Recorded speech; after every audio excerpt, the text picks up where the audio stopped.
El tipo que estaba sentado en mi sofá llevaba mis zapatillas puestas. Zapatillas. Mis jodidas Adidas blancas, esas que Laura me regaló en Reyes. Estaba con las piernas cruzadas, muy cómodo, tomando una cerveza Estrella Galicia, viendo el partido del Valencia como si fuera su casa. Y en cierto modo, parecía que lo era. Llegué a casa antes de lo previsto, eso fue todo. El turno de la fábrica se acortó por una avería grave que no podían resolver hasta el día siguiente. Vete a descansar, Álvaro, me dijeron. Y yo, encantado, con la idea de una siesta larga y tal vez una tarde con mi mujer, aunque últimamente hablar con ella era como hablar con una pared que a veces suspira. No entré haciendo ruido. Simplemente abrí la puerta, dejé las llaves en la bandeja de la entrada, y ahí estaba. Un desconocido en mi salón, en calzoncillos y con mis zapatillas, como si fuera lo más normal del mundo. Y Laura, claro. Ella estaba en la cocina. Tranquila, como si estuviera preparando tapas para un invitado cualquiera. Ni una cara de sorpresa, ni un grito. Solo me miró, levantó una ceja y dijo: Pensé que no venías hasta las 8. Ese fue el momento exacto en que supe que algo estaba podrido. Pero lo peor no fue la escena. Lo peor vino después, cuando descubrí que aquello no era nuevo. Ni accidental. Era algo que ya llevaba tiempo pasando, y que yo, como un idiota funcional, había preferido no ver. Y sí, el tipo del sofá, se llamaba Sergio. Y Sergio iba a convertirse, sin saberlo, en el detonante de todo lo que estaba por venir. Me quedé parado en el umbral del salón más de lo que un ser humano normalmente aguantaría sin decir nada, pero el cerebro necesita tiempo para procesar ciertas cosas, especialmente cuando son tan absurdas que parecen una broma mal montada. Sergio, el tipo en calzoncillos y con mis zapatillas, no se levantó ni intentó justificarse, solo giró la cabeza, me miró con cara de estar viendo un documental aburrido y dijo: ¿Tú eres Álvaro? Laura no lo corrigió, no lo echó, no lo mandó vestirse ni le gritó que se fuera. Nada. Ella simplemente abrió el frigorífico y sacó una segunda cerveza. En ese instante entendí que esto no era una aventura de una noche ni un error por una copa de más. Esto era algo establecido, con rutina y confianza, algo que se había cocido a fuego lento sin que yo lo oliera. No contesté. Solo fui a la habitación y cogí una camiseta limpia. Me senté en la cama. La cabeza me daba vueltas, pero no por rabia, todavía no. Era una mezcla de incredulidad y esa sensación que te da cuando algo cambia drásticamente pero el entorno sigue igual. Los mismos muebles, el mismo olor del suavizante, el cuadro de la boda en la pared, pero todo había mutado sin que yo lo supiera. 15 minutos después, ella entró al cuarto, con la cerveza en la mano, y se quedó de pie mirándome como si fuera yo el intruso. No es lo que piensas, dijo. Y ahí me entró una risa seca, sin ganas, porque claro, la frase de manual tenía que llegar. No le contesté, solo la miré. Ella lo notó. Esa mirada que dice que no vas a gritar ni llorar, pero que todo lo que viene después ya no será normal. Es solo un amigo, Álvaro, ha tenido una semana complicada y necesitaba desconectar. ¿De verdad vas a montar un drama por esto? Lo dijo tan tranquila, como si la idea de un hombre medio desnudo en nuestra casa fuera una escena cotidiana de domingo. Me levanté, pasé junto a ella y fui directo al salón. Sergio seguía allí, ya sin cerveza. ¿Quieres que me vaya?, preguntó. No respondí. Le hice un gesto con la cabeza. Se levantó con una parsimonia que me dio ganas de romperle la boca, pero me contuve. Me miró como si fuera el que sobraba. Tranqui, tío. No hay mal rollo. Y se fue. Ni un perdón, ni una disculpa incómoda, ni una frase de esas que uno dice cuando sabe que ha cruzado una línea. Nada. Cuando cerré la puerta, Laura ya estaba sentada en la mesa del comedor, como si quisiera aparentar normalidad. ¿Quieres hablar?, dijo. Me senté frente a ella y ahí empezó todo. No le pregunté cuántas veces había estado aquí, ni desde cuando lo conocía, ni si me había sustituido también en la cama. Le pregunté por qué. Solo eso. Y su respuesta no fue la que esperaba. No lloró, no se disculpó, no intentó girarlo en mi contra. Dijo que hacía meses que se sentía desconectada, que yo ya no era el mismo, que nuestra vida se había vuelto predecible y que ella necesitaba algo más. Le pregunté si ese algo más era Sergio. Bajó la mirada. Él no es el problema. Es todo. La frase me pegó más fuerte que un insulto. No es que se hubiera enamorado de otro. Es que se había desenamorado de mí en silencio. Le dije que se fuera. Ni le grité ni la insulté. Solo le pedí que se fuera esa noche. Ella se quedó en silencio unos segundos y luego fue al dormitorio a recoger sus cosas. No todo, solo un bolso, una chaqueta y su móvil. Me miró antes de salir y dijo, no te pongas en plan víctima. Tú también has dejado de intentarlo hace tiempo. Y cerró la puerta. Me quedé solo en casa, sentado en la misma silla donde Sergio había estado una hora antes, y el silencio fue más violento que cualquier discusión. No me dolía el orgullo, me dolía la traición silenciosa. La forma en la que se había infiltrado en mi rutina sin que yo la notara, como si me hubieran cambiado la vida por partes y yo no hubiera leído el manual.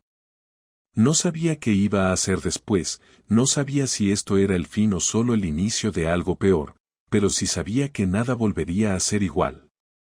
Abrí una cerveza, no porque quisiera beber, sino porque necesitaba hacer algo con las manos. Encendí la tele. El partido ya había terminado y el Valencia había perdido, como si hasta eso quisiera ir en mi contra. No dormí esa noche. Solo pensé. Pensé en que otras cosas no había visto. En cuántas veces Sergio había estado en mi sofá sin que yo lo supiera. En cuántas veces ella me había mentido con una sonrisa. Pensé tanto que a las 6 de la mañana ya tenía el plan claro. Pero eso vendría después. El lunes por la mañana no fui a trabajar. Llamé a mi jefe y le dije que necesitaba un par de días, que era personal. No pedí permiso, solo lo comuniqué. Sabía que no tenía la cabeza para revisar maquinaria ni rellenar informes. Me duché, me afeité y salí a la calle con la única idea fija de hablar con ella cara a cara, sin escenas ridículas ni gritos, pero sin filtros. Me presenté en su despacho sin avisar. El recepcionista me preguntó si tenía cita y le respondí que era su marido. No opuso resistencia, solo asintió y me indicó el camino con un gesto rápido. Entré sin golpear. Ella estaba al teléfono, pero al verme se quedó en silencio unos segundos y luego colgó sin despedirse. Se levantó despacio, cruzó los brazos y me miró como si no supiera qué esperar. Le dije que teníamos que hablar y que no iba a hacerlo por mensajes ni llamadas. Aceptó, agarró su bolso y salimos juntos a una cafetería cercana sin decir una palabra. Nos sentamos en una mesa del fondo, junto al ventanal, y durante los primeros minutos ninguno habló. Pedimos 2 cafés, los sirvieron rápido, y fue entonces cuando solté la primera frase que me rondaba desde hacía días. Le pregunté si llevaba mucho tiempo con él, si esto era algo puntual o una historia paralela. No se sorprendió por la pregunta, parecía preparada. Me dijo que con Sergio no había pasado tanto, pero que no era la primera vez que se veían. Me costó mantener la calma, pero seguí. Le pregunté si se había acostado con él en nuestra cama. No me miró. Dijo que no creía necesario entrar en detalles. Le contesté que, para mí, todos los detalles eran necesarios ahora. Me miró y dijo, sí, una vez, pero no fue como crees. Me reí por primera vez en días, una risa vacía que solo sirvió para llenar el hueco de la decepción.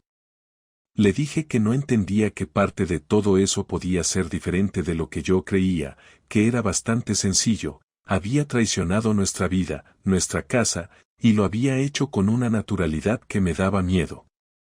Laura intentó defenderse, no con excusas, sino con reproches. Dijo que yo llevaba años más centrado en mis rutinas que en ella, que la trataba como un mueble más de la casa, que la pasión se había muerto sin que yo hiciera nada para revivirla. Le dije que eso se hablaba, que se intentaba solucionar, que no se resolvía con otro cuerpo en la cama. Me respondió que sí lo había intentado, pero que yo no escuchaba, que no le prestaba atención, que estaba tan cómodo en mi vida que no me importaba si ella estaba bien o no. Le pregunté entonces por qué no se había separado, por qué no me había dicho simplemente esto se acabó. Me respondió que no estaba segura, que no quería perder todo de golpe, que aún tenía dudas. Eso fue lo más humillante. Que no estaba segura. Que después de traicionarme, mentirme y traer a otro a casa, todavía tenía la desfachatez de decir que no sabía lo que sentía. Le dije que no me interesaba vivir con una persona que dudaba de mí mientras se acostaba con otro. Le dejé claro que no iba a permitir que me vendiera esa historia de que ambos teníamos culpa, que si yo había sido distante o aburrido, eso no justificaba su doble vida. Ella se mantuvo en silencio un rato, y después dijo algo que me dejó seco: «Tú no sabes lo solo que me he sentido estos últimos años». No contesté. Había algo en su tono que me dio más asco que tristeza. Era la voz de alguien que se justificaba a sí misma más que a mí. Que ya había asumido todo lo que había hecho y no pensaba arrepentirse. Le pregunté si seguía viéndolo. Dijo que no. Le pregunté si pensaba seguir. Dijo que no lo sabía. Entonces me levanté. Dejé el dinero del café sobre la mesa y le dije que ya no tenía sentido seguir con esto. No me refiero a la conversación, sino a la relación. Al volver a casa sentí una mezcla de alivio y rabia. Ya no era solo la imagen de ella con Sergio lo que me carcomía. Era todo. Las mentiras, las medias verdades, la forma en que me trató como si no mereciera una explicación completa. Esa falta de respeto fue lo que me dolió más. No que me engañara, sino que me lo ocultara como si yo no tuviera derecho a saber, como si mi papel en su vida fuera simplemente el de proveedor funcional. Esa noche dormí en el sofá. No porque no pudiera dormir en la cama, sino porque necesitaba cambiar el escenario, aunque fuera por unas horas. Ella no volvió a casa. Ni una llamada, ni un mensaje. Silencio. Y esa fue la primera señal real de que todo lo que había entre nosotros estaba, si no muerto, al menos tan herido que ya no tenía sentido seguir vendándolo. No soy un tipo vengativo por naturaleza, nunca lo he sido, pero esa semana algo dentro de mí cambió. Me pasé 3 días sin hablar con nadie, sin contestar mensajes, sin salir más que para comprar comida, y lo único que hacía era pensar en todo lo que Laura me había dicho, en cómo había montado su defensa como si llevar a otro hombre a nuestra casa fuera solo un efecto secundario de mi supuesta frialdad. No me cuadraba nada. Había cosas que no cerraban, huecos en su versión, momentos que no tenían sentido, así que empecé a atar cabos. Me acordé de una tarde que dijo que tenía una reunión en Gandía y volvió muy tarde sin explicaciones claras, de otra vez que canceló una cena con amigos a última hora porque supuestamente tenía una urgencia en el despacho, o cuando hace 2 meses compró lencería nueva que según ella era para una noche especial que nunca llegó. Me sentí como un idiota por haber tragado con todo eso. Pero ya no más. No iba a enfrentarla otra vez con preguntas que iba a esquivar o respuestas a medias. Decidí que si ella había podido mentirme en mi cara durante meses, yo también podía jugar sucio, aunque a mi manera. Así que fui directo a ver a su prima Ana, la que siempre tuvo más lengua que filtro. Fingí que solo pasaba a saludar. Charlamos un rato y después solté que Laura y yo estábamos pasando un momento raro y que creía que había otra persona. Ana no tardó en cambiar la expresión, ni siquiera intentó disimular. Se le escapó un joder que no pude dejar pasar. Insistí un poco más, sin mostrar rabia, solo haciéndome el desconcertado, y al final terminó diciendo que ya sospechaba algo, que hace tiempo que Laura comentaba que estaba rehaciendo su vida con alguien. No dio nombres, pero dijo que lo había visto 2 veces con ella en una cafetería y que no parecía una relación de trabajo. Eso me bastó para confirmar que lo de Sergio no era un tropiezo, sino un plan. Uno con pasos, etapas y mentiras bien organizadas. Volví a casa con una idea clara. No iba a arruinarle la vida, pero sí quería que sintiera lo que era perder el control de las cosas, que se viera rodeada por sus propias decisiones y que, por una vez, no pudiera salir limpia como siempre. Pasé la noche ordenando todo lo que sabía. Fechas, detalles, gastos que ella no podía justificar, momentos en los que claramente me había mentido. Revisé la cuenta bancaria que teníamos en común y descubrí 2 transferencias hechas desde su tarjeta a un hotel en Denia. Una de esas fechas coincidía con la supuesta reunión de Gandía. Imprimí todo, lo guardé en una carpeta con copias, y al día siguiente llamé a su jefe con la excusa de que necesitaba hablar con él por un tema importante y urgente. No era mi estilo meterme en su trabajo, pero algo me decía que él no estaba al tanto de que su empleada usaba días laborales para irse de escapada con un tipo. Quedamos en una cafetería cerca del despacho. Llevé la carpeta, le mostré los documentos, los cargos, le conté sin dramatismos lo que había pasado. Al principio me miró como si estuviera loco, pero cuando leyó los extractos y vio las fechas, entendió rápido que no estaba inventando. No me hizo muchas preguntas, pero me agradeció que lo hubiera avisado. No sé si fue buena idea o no, pero en ese momento sentí que al menos ella no iba a seguir saliendo impune. Si en su empresa se enteraban de que usaba el tiempo de trabajo para mentir y escaparse con su amante, algo le caería. Quizás solo una llamada de atención, quizás algo más serio. Ya no era mi problema. Después vino la segunda parte. Me puse en contacto con el casero del piso que teníamos en alquiler desde hacía 3 años, el que usamos como inversión, y le informé que quería ponerlo a la venta. Laura nunca se interesó mucho en esos trámites, así que no tendría ni idea de que podía hacer ese movimiento sin necesidad de su firma inmediata. Empecé a preparar todo para ponerlo en venta, sabiendo que el dinero iba a ser dividido, pero que al menos ella no iba a disfrutar tranquila de esa propiedad sin tener que mirarme a la cara. El último paso fue devolverle algo de su misma medicina. No buscaba acostarme con nadie, no soy de esos, pero sí me contacté con Clara, una compañera de trabajo que siempre me tiró indirectas suaves y que sabía que estaba soltera. La invité a cenar, sin más intención que tomar un par de copas y pasar un buen rato con alguien que no me hablara con desprecio o desde la culpa. Clara fue encantadora, me escuchó sin juzgar, me hizo reír un poco, y cuando subí una foto de nosotros 2 en el bar a mi estado de WhatsApp, no pasaron ni 20 minutos antes de que Laura me llamara. No contesté. No lo hice por despecho, lo hice porque ya no le debía explicaciones. Quería que supiera lo que se siente al estar fuera del centro del escenario, al no tener el control, al ver que la otra persona también puede seguir adelante sin permiso ni drama. Me costó dormir esa noche, pero no fue por culpa ni remordimientos. Fue porque después de mucho tiempo, me sentí dueño de lo que hacía, aunque fuera desde el enfado. Y eso, por fin, era algo.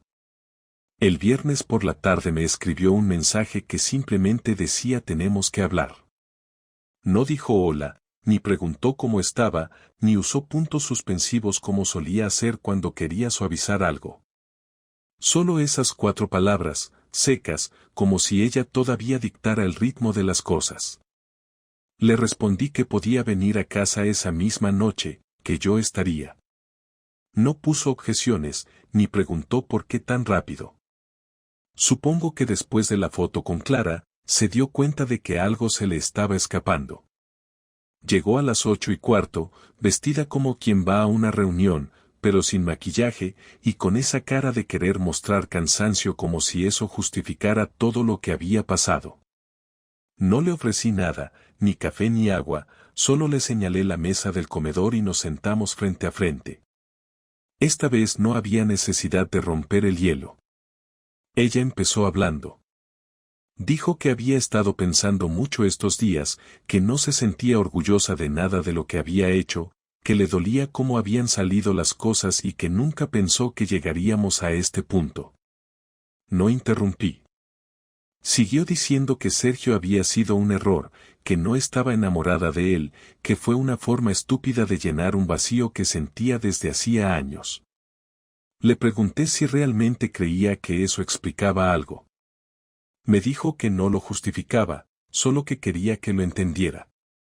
Le contesté que entendía perfectamente que quiso follarse a otro porque se aburría, que eso lo tenía clarísimo. No le gustó la forma en que lo dije, se notó en su cara, pero no respondió de inmediato. Me miró un rato y luego dijo que ella también se sintió traicionada cuando se enteró de que hablé con su jefe. Le dije que entonces por fin estábamos a mano, aunque a mí no me apetecía dormir con nadie más para desquitarme. Me acusó de humillarla públicamente. Le contesté que ella había empezado a destruir todo en privado, como una bomba silenciosa, y que si ahora sufría las consecuencias no era mi culpa. Me preguntó si de verdad quería destruir su carrera. Le dije que no me importaba su carrera, que me importaba lo que ella había hecho conmigo y con la vida que habíamos construido, y que si sus actos tenían efectos colaterales, era asunto suyo. Luego vino lo que supongo ella creía que era su carta emocional. Dijo que todavía me quería, que a su manera seguía sintiendo algo por mí, que nuestra historia no podía terminar así. Me preguntó si de verdad quería divorciarnos, si no podíamos tomarnos un tiempo para ver qué quedaba de nosotros. Me costó mucho responder, pero no por dudas. Lo que me costaba era poner en palabras algo que ya tenía claro hacía días. Le dije que no.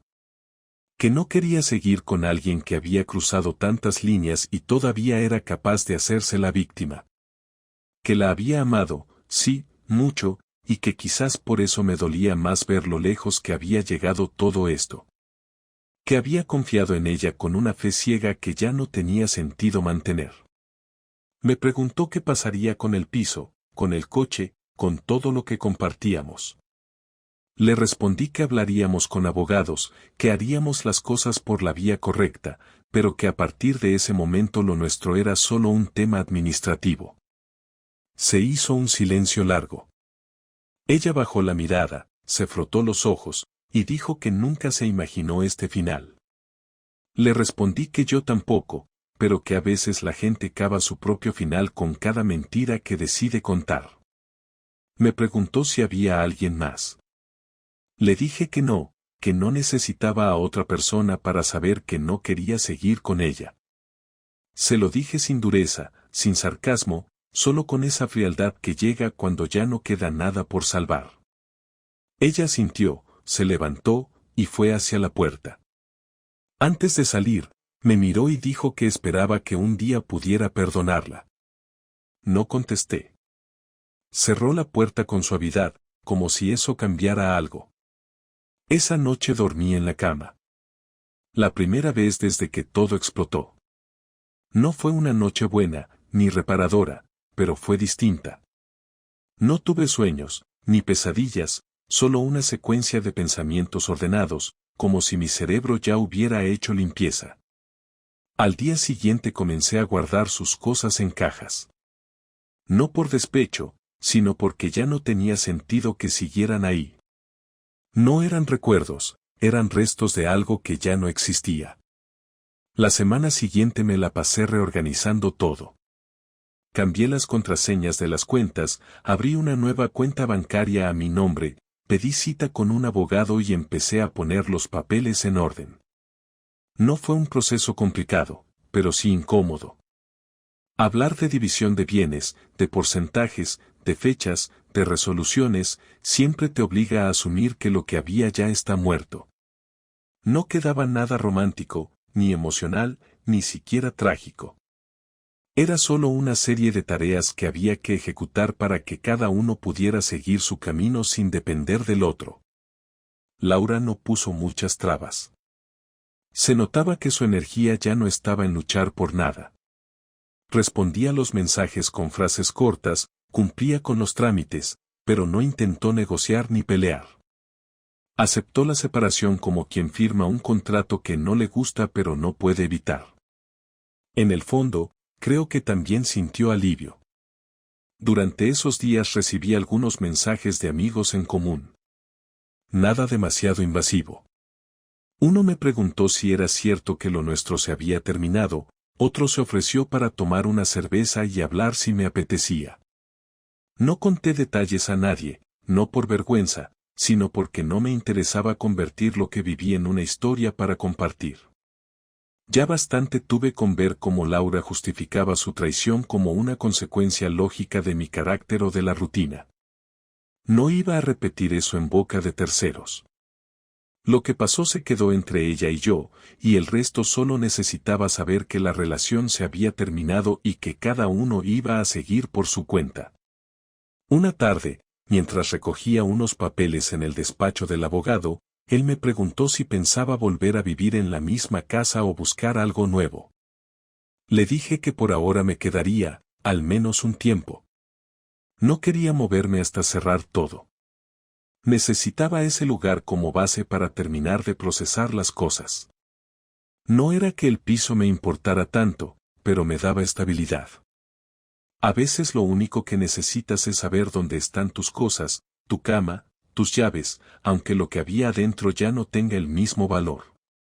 Me preguntó si quería incluir alguna cláusula especial respecto a los bienes, le dije que no, que todo podía dividirse de forma justa, sin trampas.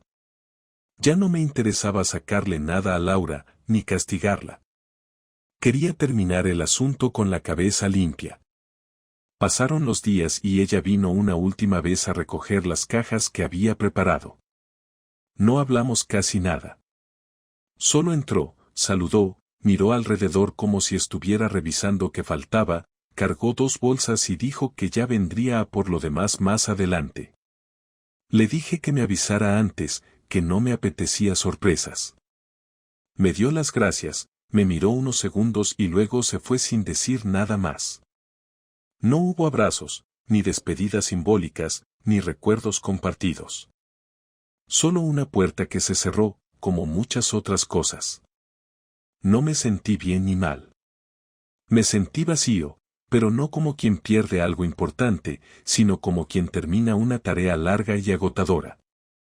Unos días después decidí escribir una lista de cosas que había aprendido, no porque necesitara un cierre emocional, sino porque me pareció útil dejar constancia de lo que no quiero repetir.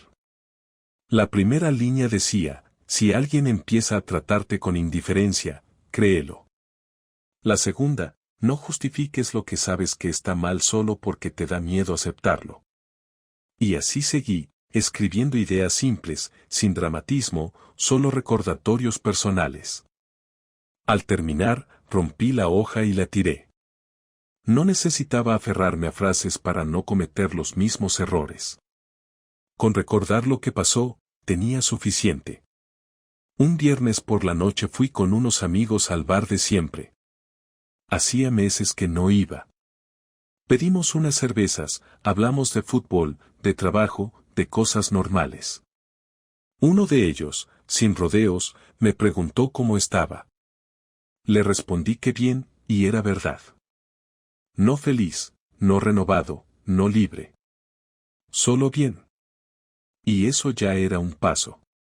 No mencioné a Laura, ni él preguntó más. Lo agradecí. Esa fue la primera noche en mucho tiempo en la que no pensé en ella antes de dormir. Han pasado unas semanas y la vida sigue. No estoy enamorado de nadie, ni buscando rehacer nada. Estoy enfocado en mí, en recuperar la tranquilidad que perdí sin darme cuenta. Algunos días me levanto y todavía me sorprende no escuchar su voz en la cocina, pero enseguida recuerdo que eso ya no me pertenece.